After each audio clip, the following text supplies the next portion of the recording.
Hello, everybody. Thank you, everyone, for joining. I'll do some introductions. My name's Steve Roberts. I work for Holborn Assets and have done for 14 years. My job role is citizenship to the USA. Joining me is Tyrone Siren. He's our head of immigration. He is an American. He lives in America. In fact, we call him Captain America. He's here to assist me today and also to answer all of our questions. On that note, if you see the bottom of your screen, you'll see a little button saying Q&A. So while I do my presentation on the residency program in the US, please, if you've got any questions or you want me to repeat anything, or there's anything you don't understand, just click on the Q&A, put your question there, and myself and Tyrone will answer them after we've finished. So that said, done the introduction on myself and Tyrone. Let's talk about who we are as a company. So we both work for Holborn Assets. Holborn Assets are a worldwide financial services organization. We have 25 offices in 18 countries. So we're a pretty big deal in this space. We have over $2 billion worth of assets under management. So again, we sort of know what we're doing, or we'd like to think so. And in the citizenship space, we've been active for a long time now. Tyrone has over 20 years experience in this field, and we consider him the expert, which is why he's here today. So I'm going to go over what we're talking about and how it works, and hopefully we can help you guys achieve your dreams and move to the United States. So today we're talking about EB-3, which is America's fastest, easiest, and cheapest program they have. It's actually the cheapest residency program in the world, and it also leads to citizenship, of course. So it's a great deal, and it really is probably the best thing on the market right now in terms of relocation and citizenship. Holborn have worked really, really hard in terms of making this simple. It's not a simple process, but we've made it simple because of our experience and all the things we've done to sort of, okay, this is how we need to present this and market this. So the first thing I'm going to talk about is the process. So we've sort of shortened it into 6 steps. I'm going to tell you what the steps are, and then I'm going to explain each step in detail. So the things we need to achieve EB-3 is we need one main applicant per family that's happy to take a job role in the United States. The second thing we need is a job in the United States from an American employer. The third thing we need is a work permit for the main applicant. The fourth thing we need is a green card for the main applicant and their families. The fifth thing we need is to then get an approval from the US consulate in your country.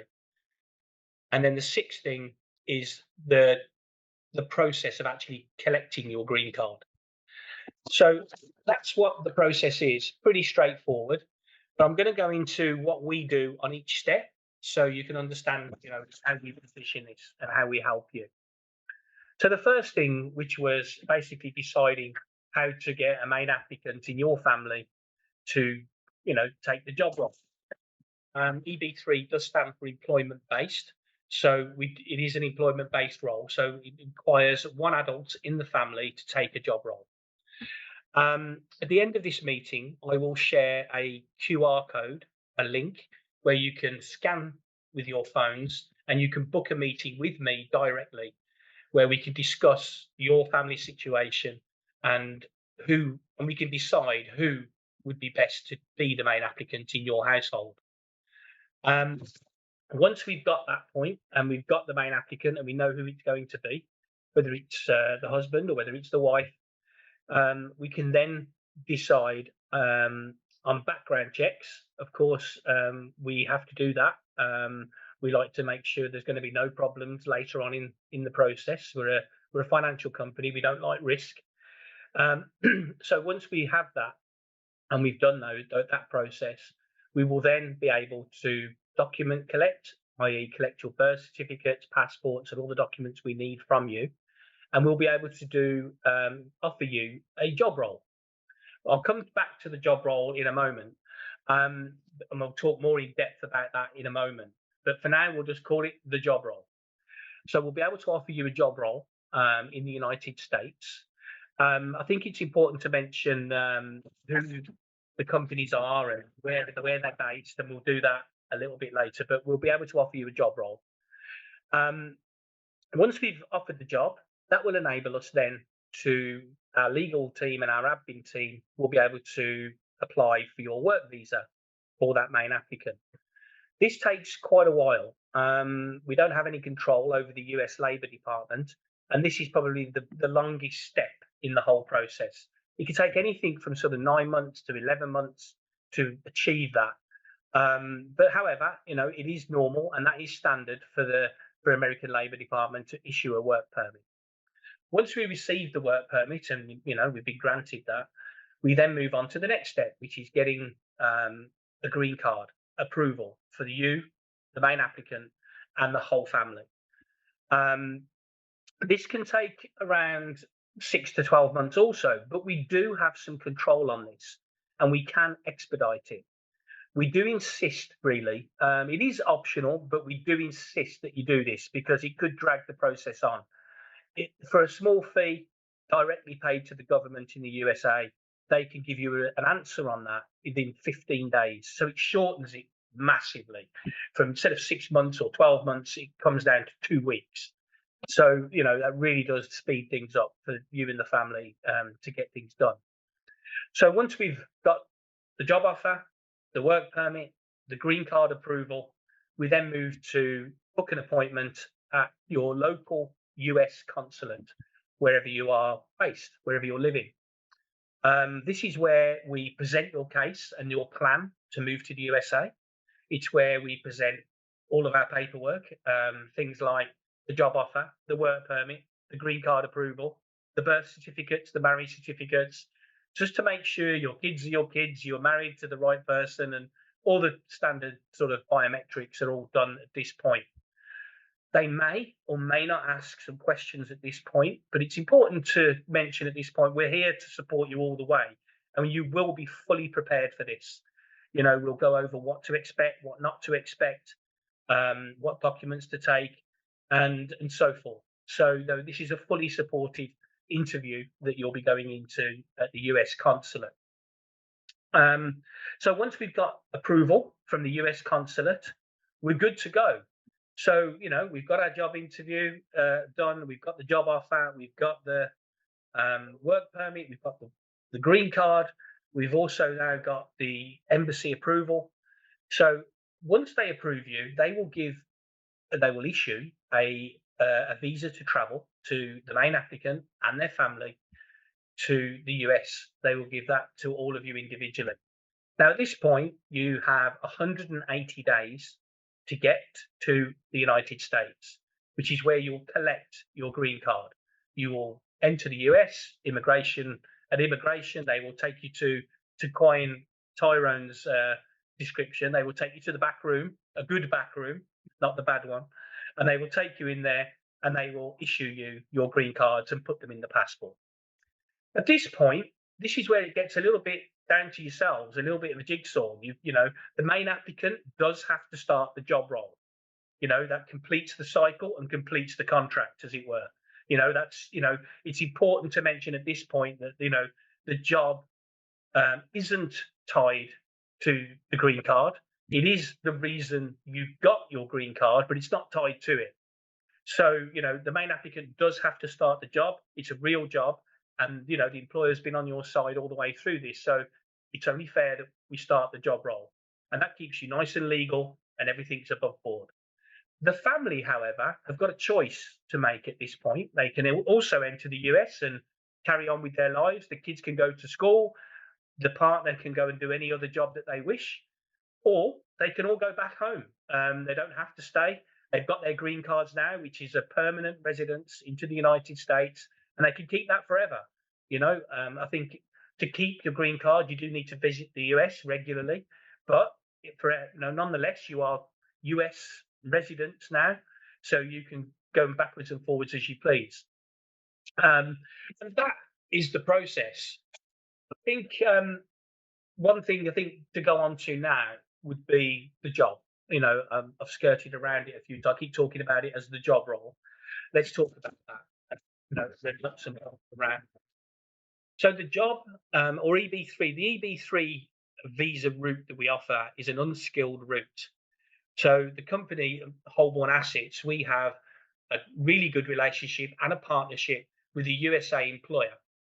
Now, this USA employer are happy to help us and support our clients in offering job roles on clients that we have vetted and we have done the background checks on, and people we're happy to take on. They will offer us a job role, and it will be an unskilled job role. The company that we're in partnership with are a distribution company, a little bit like Amazon, but not Amazon. They have sites all over the US. They have sites in places like Ohio, Indiana, Pennsylvania, Texas, Arizona. So, we'll get, as we go through individual cases, we can discuss that. But so the job role you will receive will be something like a warehouse operative, and what have you, things like that within their company. A lot of people will ask at this point, why can't we do it through a skill job? Why can't we be dentists or lawyers or bankers? Well, the simple answer to that is the skilled route is very, very difficult to achieve. The US immigration department will demand from the US employer, you know, a reason why they're taking a foreign national over a US citizen, which is impossible for that employer to prove unless you are a top sportsman or a Nobel Prize winner or someone who is the only person in the world that can do that job. They're never going to prove it. In mine and Tyrone's experience, I've never seen it achieved. I've seen people try and fail, but it really is a hard thing to do. So unskilled, there's no such legislation. So, it's very simple for us to offer an unskilled job. Also worth mentioning at this point, people think, how long are we going to stay in this job for? How long have we got to stick it out? I mean, are we tied to this forever? Absolutely not. So once you start the job role, once the main applicant starts his job role, their constitutional rights, their human rights are perfectly intact. And we asked them to give the job the right intention and give it a go and, settle in the US. And, the job pays very well. It pays around 36 to $40,000 a year. So, it's set and designed for someone to restart their life. It's a good job. However, you already got your green card, you are a resident, and you have the rights of a US citizen pretty much, apart from voting. So you are entitled to then go and find a better job, start your own company, and you can leave. I think it's key. The key to this is honesty and transparency.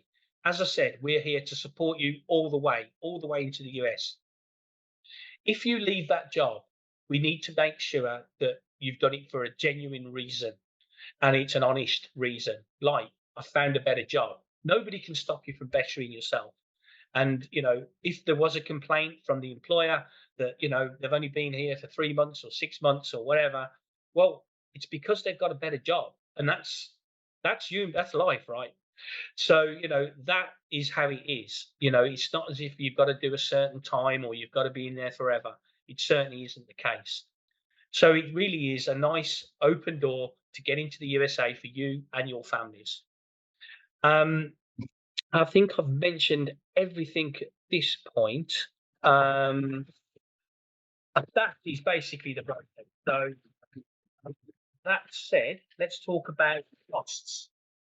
Cost structure. Okay, so the cost for the program for the main applicant, it will cost $45,000. That's what the main applicant has to pay. Now, for a main applicant plus, it's $3,000 per family member. So let's take a family of 4 as an example. It would be 45,000 plus 3,000 for the husband, 3,000 for each child. So that would be a total of $54,000. On top of that, to be transparent, there is another one-off charge of $3,500 for the expediting of the green card, which I mentioned earlier. So the total cost for a family of four is $57,500. Now, of course, that's still a lot of money. Although I've mentioned it was the cheapest route, it's still quite a lot of money for the normal man, for certainly for me. So we do sort of work on a progressive payment scale where we offer, you know, as we achieve certain milestones, you pay your way. So we split it into three sections. The first section would be a third, or I won't go into the detail because each family is different, so it'd be difficult to sort of work it all out off the top of my head. I'm not a mathematician, but basically, the deposit is $20,000. That will get us the admin started to work. The legal team will open a case. We will get the job interview done, the job offer out to you, and also then start the work permit application.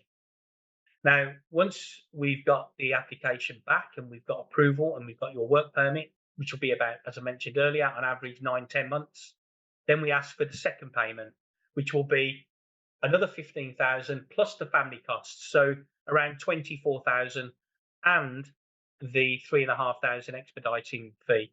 So it'll be 27,500 on the second payment. Now that is where we get the green cards. So you pay that one, and then once we've achieved the green cards and we're ready to file for our consulate interview, that's when you finish off with the straight $10,000 payment. So the 57,500 is payable over the 18 months it would take to achieve this. The whole timeline is around 18 months. That's at worst. I think it can be done quicker. I think we could probably do it in around 12, 13 months. But that's all being well. If I'm honest, clients need to be committed to this. We do need your help in terms of document collection and certain documents you need to present, like police clearance certificates and medical records, medical checks, sorry, and birth certificates and marriage certificates. So we do need your help, and sometimes people are missing a document or they need to redo one, and that can hold the process up. So I'd say at best 12 months, at worst 18. And that's the cost structure. And obviously I welcome your questions if you want to put them in the chat, and we'll go over those in a moment. I see there's been a few more people joined since I started, so I'll mention the Q&A box at the bottom of the meeting. If you've got any questions, please fill in the Q&A at the bottom. Just click on the button, put your question there. Me and Tyrone will go over the answers. Success rate is the next sort of topic. We're nearly towards the end now. People ask, what is the guarantees? What's your success rate? What are you, guaranteeing us here? Can you do this for us? It's an important question, and I think we don't want to skirt around it, and we want to talk about, the reality here. Holborn are very pleased with our success rate. Our success rate's in the high 90s. You're talking, 97 to 99%. The reason why, we're a financial company. We don't like risk, like I'm sure you don't. What we do is, obviously, before we start, is we've got two areas that need to be checked. That is the employer and you as a main applicant. That's what immigration look at. They'll look at the company and they'll look at you. So we already know that our company is solid. They've been doing it a long time. We've had a long relationship. I think Tyrone's been dealing with them over 10 years. They've been very experienced in EB-3 opportunities and the processes and their part in the process. So we're very confident on the company side. They've dealt with immigration many times. The part we're not unsure of is you guys. So before we start, before we pay, before we sign any agreements, we will do a background check on you guys. So before you start, we will ask for things like your passports, your home address, so we can do a quick background check, make sure there's no criminality, make sure there's no immigration issues, and we'll go through all of that, and we will accept you. Our lawyers are very fussy about us dishing out these EB-3s. We do need to be careful who we offer them to. We don't want disappointment. And we also make sure that you're not losing any money. You don't want you to be paying us and then halfway down we can't do it. So we eliminate a lot of risk at the beginning. Um, so that's what we're about. Is really making sure before we start that we can get this done for you guys. Think that is where we're at. And I think I've covered the process, I've covered the cost structure, I've covered our success rate. Please put your questions in the bottom. I can see there's a few coming in now, and there's quite a lot of you here. Great. We also asked you guys to send us some questions before you started. So we had over 200 questions that came in. A lot of them were the same. So I've sort of compressed them a little bit. So I've got the questions that were already prepared and sent in by you guys. And I've also got a few questions on the Q&A group as well. So I'll start with the prepared question. While I do this, if you don't mind, I'm going to share the the QR code, sorry.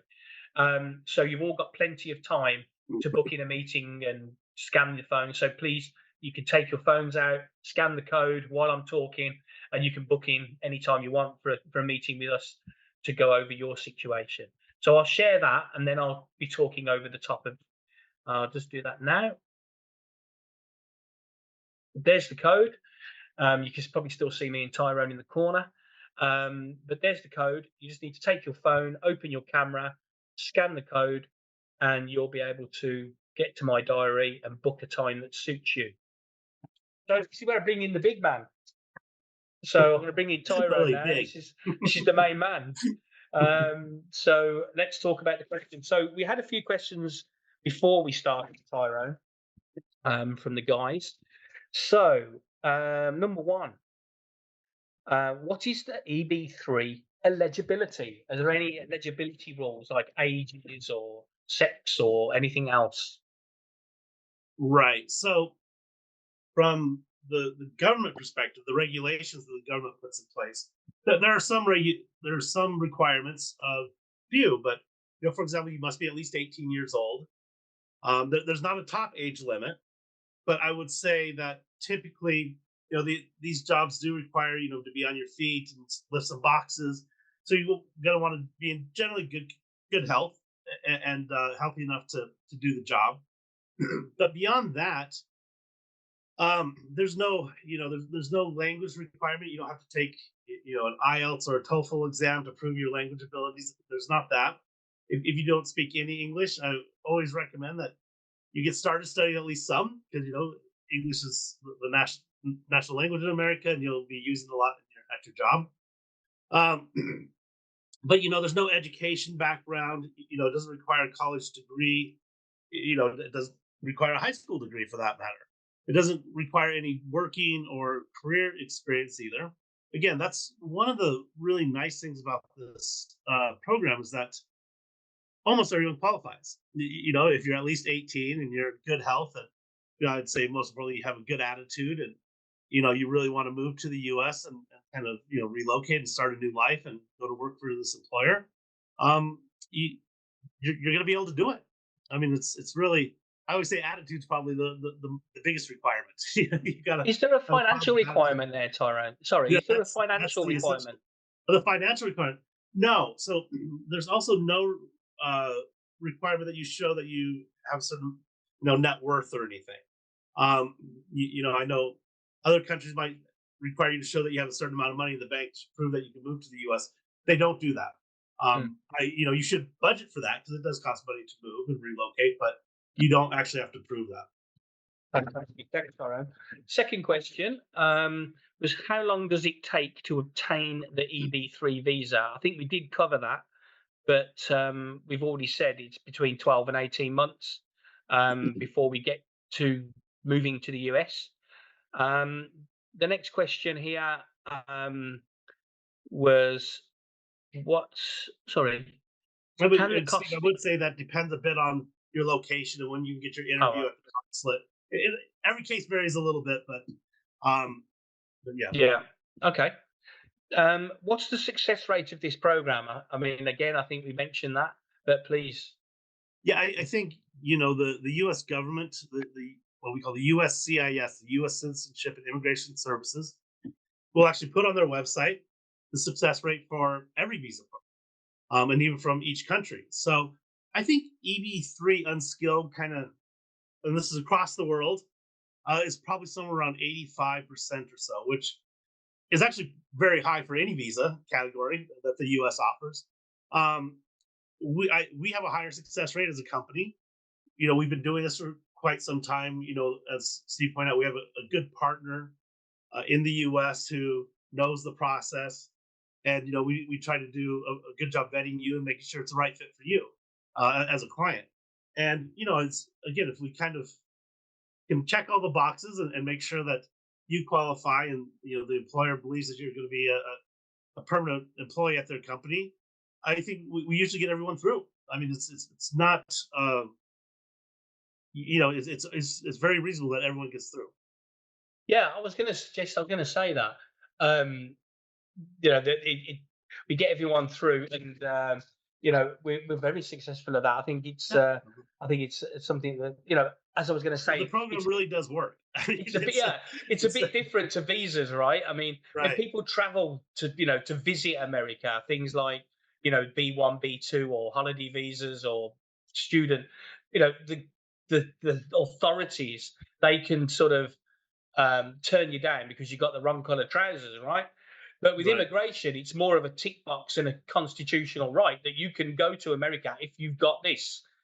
So if you've ticking Yeah. the I mean, boxes, we're good. absolutely. And we spend time preparing the application to make sure everything's in place. Yeah. So that and that might lead to another question. People will ask sometimes, if I've been denied a travel visa, can I still apply? And the answer Mm, is yes, of course. This is a different pathway. It's a different program. perfect.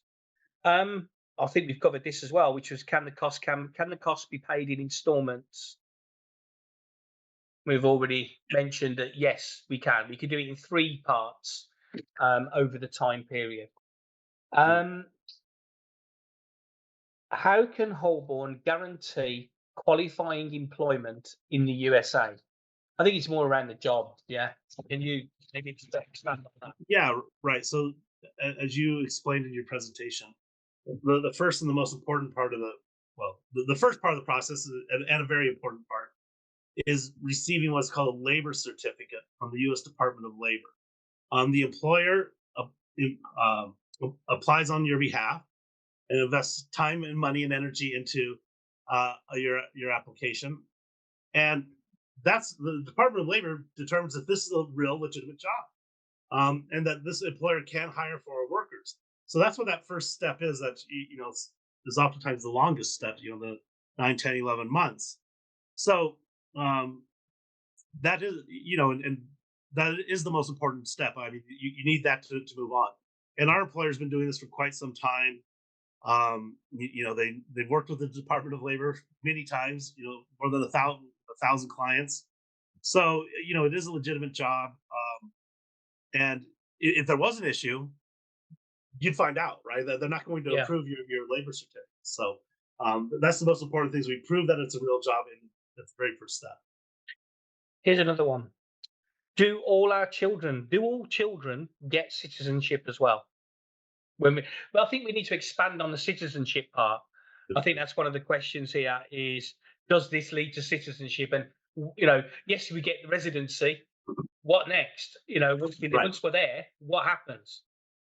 Sure. So the people who qualify on it, or the main applicant, the person is going to actually go and work, their spouse, so the husband and wife, and children under the age of 21. They can all qualify and go on the same petition, and everyone will receive green card or permanent residency. Um, and permanent residency basically grants you the right to live, work, travel in and out of the U.S. Your children can go to school and public education for free. Once they get to college level, they get local tuition rates. They can qualify for grants and student loans.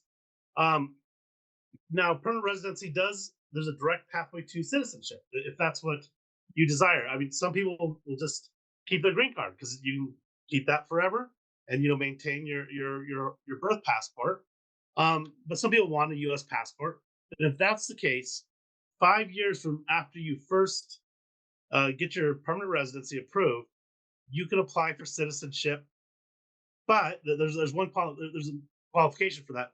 You have to spend at least 30 months in the U.S. 30 out of 60 months in the U.S. You don't have to do all 30 months in one block. 3 months here, 3 months there. So basically, you have to spend 2.5 out of 5 years in the U.S. Uh, at any point, you can start that clock, 10 years from now, to qualify for citizenship.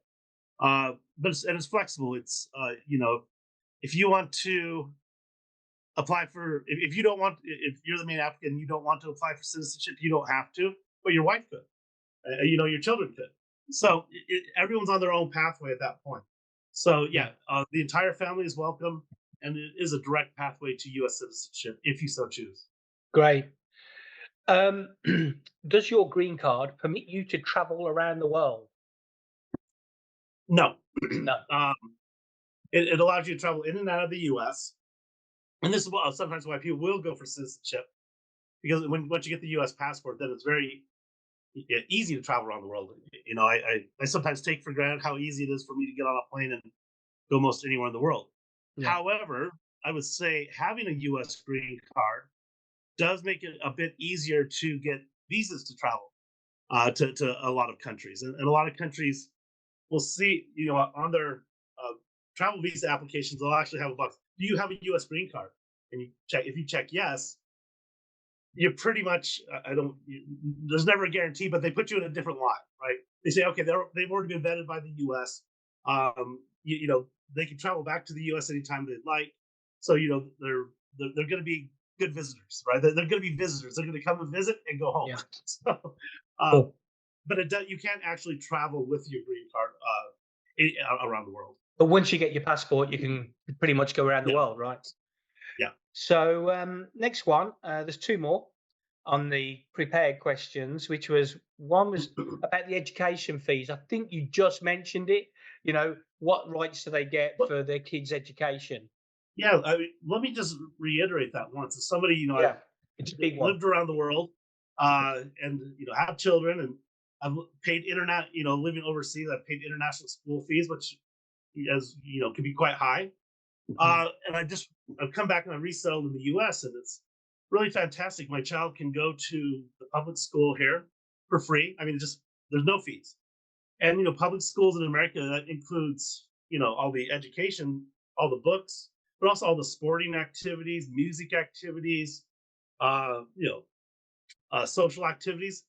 All that's included in the price, or there's no price. That's all Mm. included in U.S. public education, and that's from kindergarten up through high school.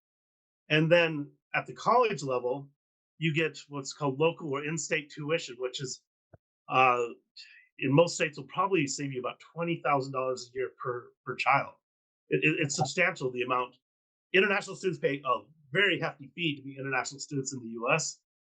And you also qualify for some government. You qualify for some government grants, for scholarships, even some student loan programs. In order for you Mm. to get into to help pay for universities that international students or foreign students just wouldn't be able to do. Brilliant. Last question on the prepared questions, and then we'll go to the live questions. Um, what's the difference between EB-3 and EB-5? Eight A hundred lot. thousand dollars. $800,000, right? Yeah, I mean, if Well, you just there's a explain the little. differences, yeah. There's a few more, but it really is $800,000 in a way that the EB-5 visa, which is a very popular program for people around the world to use, it's an investment visa, and you invest $800,000 into a company and create jobs for Americans, and the process is pretty fast in EB-5. Typically it'll take about a year to get your conditional green card approved. Your money will stay invested for about 5 years, but it gets you the exact same green card as an EB-3. So I mean, just because somebody invests a lot of money doesn't necessarily mean it doesn't give them any more benefits. Now, the EB-3 does require you to work, right? You've got a job for you to go and work, but you still have the same rights and benefits as an investment visa or as any green card.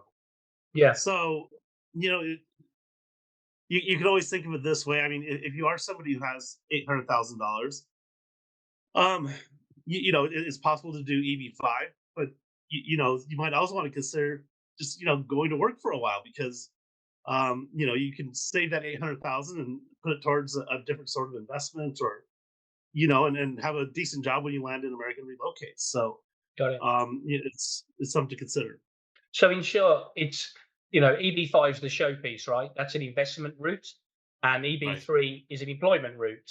Right. So the sacrifice is really you've got to do a few months in a job, opposed to skipping the job and getting and getting straight in. So I think, but Right. the money is vast. $800,000 plus 80,000 costs versus Right. $50,000. It's a big difference. However, we Sure. do EB5, and we're happy to help if that's the route you want to take. A lot of businessmen do want to do that way. I think there's a lot. It's there are pluses for it, of course. But if you want to discuss that again, let me know when we have our meeting. But thanks, Tyrone. Well, we've got quite a few questions live. I'm going to open those up now. Um, okay. We've got one here. Can an X-ray medical technician apply? I think basically saying, can a professional apply? Of Yes, I mean, course. what I'd say is they can apply for the job that we offer, um, and then at a certain point in the U.S. when they get settled and qualified, they can apply for any job they might like, or maybe Mm, their spouse goes to work at the warehouse and they take a more professional job. Um, there's that, but we offer specific jobs in specific locations. So we don't go looking for jobs for you. no. We're not a job finder necessarily. We have uh, jobs lined up that we know qualify. Yeah, I was going to suggest. I mean, I've had this question a lot when I've done meetings in the past. I think a lot of people are worried that they're overqualified for the job. When it comes to like the visa interview, they say, "Oh, I'm a doctor, or I'm an X-ray student, or whatever it is," and they think, "Well, when I get to the immigration part, they're going to say, why are you working in a warehouse when you're a doctor?" Well, the answer is pretty simple. We're going to tell the truth. I want to start Yeah, again in the USA. I want to live my life of dreams in the USA. But I haven't got $1 million to do EB5. So the only yeah, route open to me is EB3. And I'm happy to make that sacrifice for my family, right? And, yeah. and start You know, again. and particularly for kind of professional jobs, or jobs that require certain education certifications. Your certifications in Nigeria might not transfer to the U.S. Correct. It's just something. I mean, not to say you can't get certified once you're in the U.S., but you're going to have to be in the U.S. to do that. It's going to take time and effort, to kind of retrain and Yeah. re-educate and get up to that level of certification that the U.S. demands. So, this is an Yeah. opportunity for you to get to the U.S. Uh, Yeah. you know, maybe like I said, maybe your spouse goes and works in the warehouse, and you focus on getting certified for whatever your professional Yeah. pathway might be. But yeah, I mean, I think it's just having a sincere desire to move to the U.S., taking this job very seriously, going to work, Yeah. and I think that's just the most important thing, is that you're very sincere about coming to the U.S. and working at the job. Yeah. If you have a child, this is from Judith. If you have a child that is a US citizen, is the cost less? Well, yeah, because Yes, I guess there'll it would. already be You wouldn't one. have to, right? Yeah. You wouldn't have to pay any fees for that child, uh, but Yeah. the main applicant price would remain the same. Yeah, so you just miss off one of the 3,000s you wouldn't include, of course. Um, is there a route to actually getting citizenship, or does this end with a green card? I think we've already gone through that answer that yes, it absolutely does put you on a route to citizenship. I don't think we need to expand. I mean, Tyrone's already said you've got to spend another 2.5 years out of 5 once you land in America and you've settled. After 5 years, yes, you can then apply for citizenship. That's right. Um, if the degree is not recognized, oh, I missed that. Where's that gone? If the degree is not recognized in the US, Can you please explain unskilled applicants with no previous knowledge? I mean, I think it's just again, we have certain jobs. Mm, We have jobs already for you, so yeah, you don't want to think about it that you're going. I see a few different people yeah, on here: architects, nurses. yeah, That's fantastic that that you have that skill set. We're not in the what we do is we don't find architects or nursing jobs or engineering jobs for you. We have a set of unskilled jobs with a very reputable employer, nice jobs in clean place, safe work environment.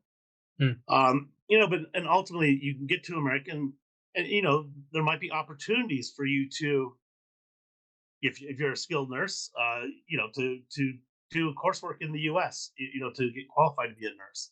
So those are kind of things that really will require you to get to the US, and probably retrain, right? And do some further education in order to yeah. qualify. Okay, next one. Can I travel on credit and pay later while I'm in the US? No, I guess so. No. Well, for Yeah, several reasons. I mean, yeah, look, we do understand that this is a considerable amount of money, and we want everyone to be able to take part in it, in the program. But there's a lot of expenses along the way for our company, and we don't like to issue debt for this program, right? no, It's sure. but we will try to work with you. We do have the payment plan staggered out, and so I think if you schedule an appointment with Steve or myself, We can discuss the personal circumstance, yeah, we right? would discuss the payment plan a little bit Yeah, more and try to make it work for your family. great. I think it's also impossible to get lawyers to work without being paid first, right? I think that's another thing. Um, what happens when the application fails? If it falls within that 3% failure rate, do you refund the funds? If yes, do you refund 100%? So, yeah, Tyrone, over to you. You know the refund policy. You wrote it. Sure.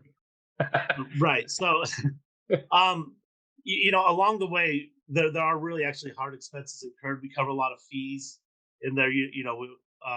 So what we typically do is we refund at any point 50% of whatever money's paid.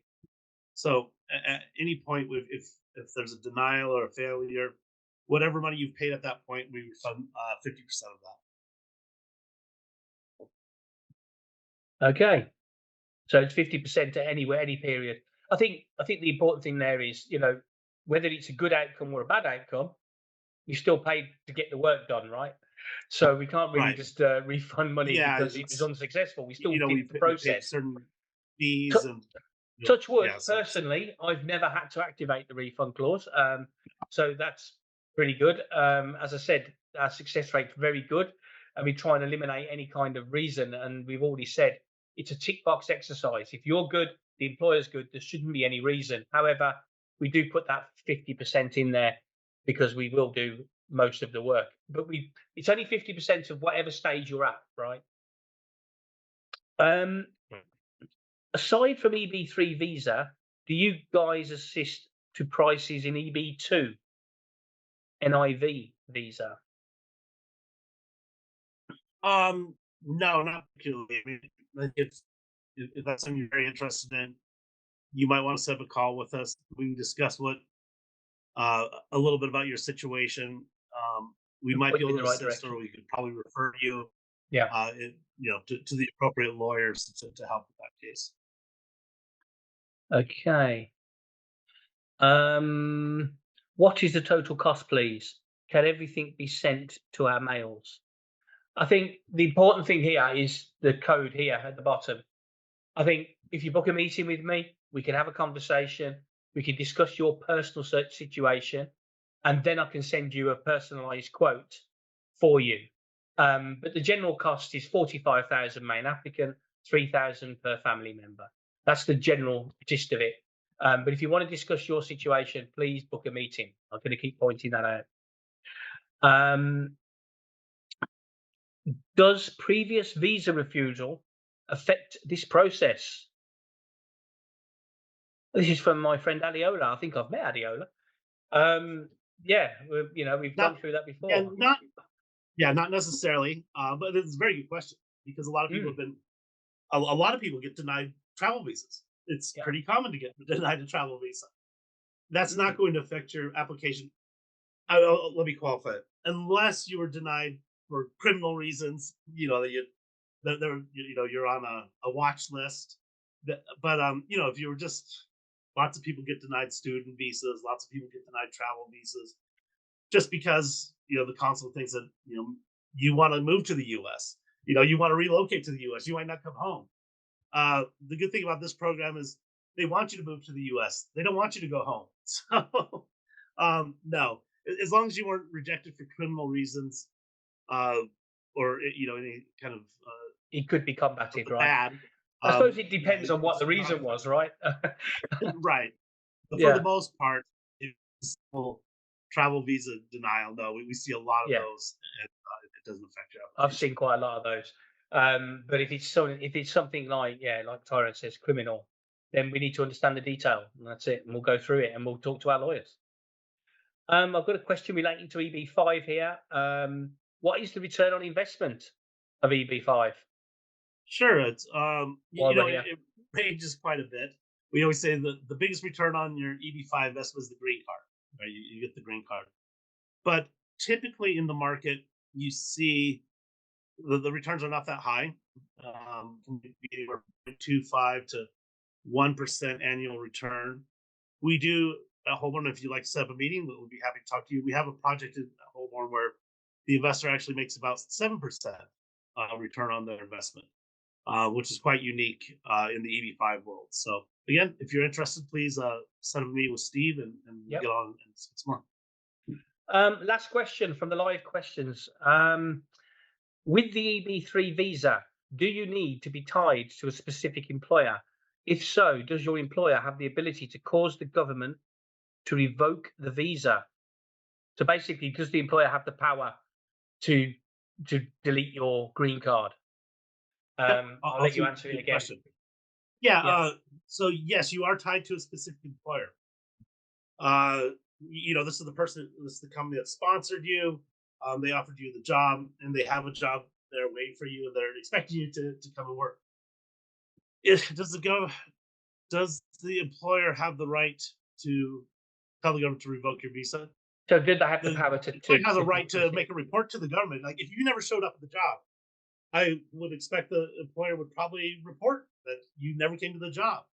And Mm, when you went to renew your green card, go for citizenship, I think there'd be a big red flag there that said, why didn't you ever go to your job?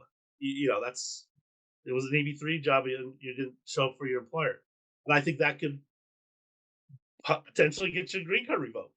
yeah. But they can't just if if you don't get along with your boss at the job and he fires you, or you Mm, quit, and it's just a bad situation. No, that's not going to be reason enough for them to revoke your green card. The only way sure. they're going to revoke your green card is if they think that you intentionally committed fraud, you had no intention of going to work at this job, or you committed some major crime. But no, it's as long as you go to the job and you're sincere about it, Yeah. you're not going to get your green card revoked. Yeah. I think, another thing it's important to remember, yes, you're going to go there tied to this employer, as in the reason you got your green card in the first place was because we give you a job with this employer. But once you've started the job and you've worked in it a few months, yeah, of course, if you find a better job, you're entitled to leave. Yeah, so you're not tied to it forever. Right. You're I'd tied to it for say, now. yeah. We see that there's a visa that's very popular. It's called H-1B visa, and it's Mm, probably a lot of tech people get it. yeah, And that's a visa where you are tied to the employer. If the forever. company goes bust, or Yeah, they fire you, or you quit, that's the end of your visa. You have to go home. yeah, Again, this is not a work permit or a work visa. This is a permanent residency green card. yeah, So it's pretty much forever. So yeah. the pathway to citizenship. So in that sense, you're not tied to the job. You've made a No, commitment to go to work at this job, and yeah, work there for a long time. But it's you're not tied to it in the sense that if the company closed down, yeah. economic downturns, that's not going to affect your status as a permanent resident. Brilliant. Oh, another one. Got another question here. Can my wife apply for a green card and while I tag along. Well, yeah, I mean, absolutely. I mean, as I That's said at the pretty common. beginning, it is very common. I mean, I'll give you an Yeah. example. I've got a client who was a Saudi businessman, and he was looking for a way to start his company in the United States. Um, and he applied through EB-3, and his wife took the job. And his wife went and started work. He got his green card on the back of his wife being the main applicant. He's now in the United States, and he started his business. So yeah, Right. absolutely. The partner of the main applicant can absolutely get any job they wish. You know, you when you land in America, you will be permanent residents. So absolutely, I think the rule You of can thumb tag I tell, along.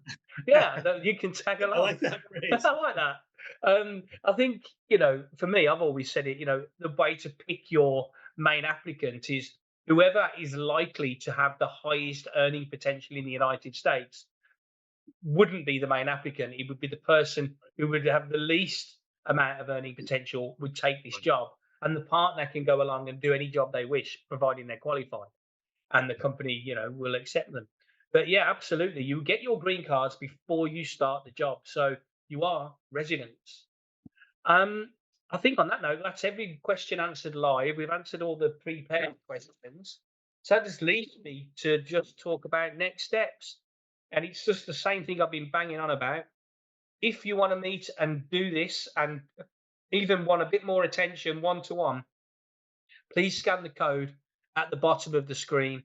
Book your meeting with me. We could have a 20-minute conversation and discuss your situation and help you guys to achieve your dreams and becoming American residents or even American citizens or even Americans for that matter. So I'd like to thank Tyrone for joining me. Thank you so much. Thank you all for coming and appreciate your time. Again, book your meeting and let's hopefully I'll see you soon.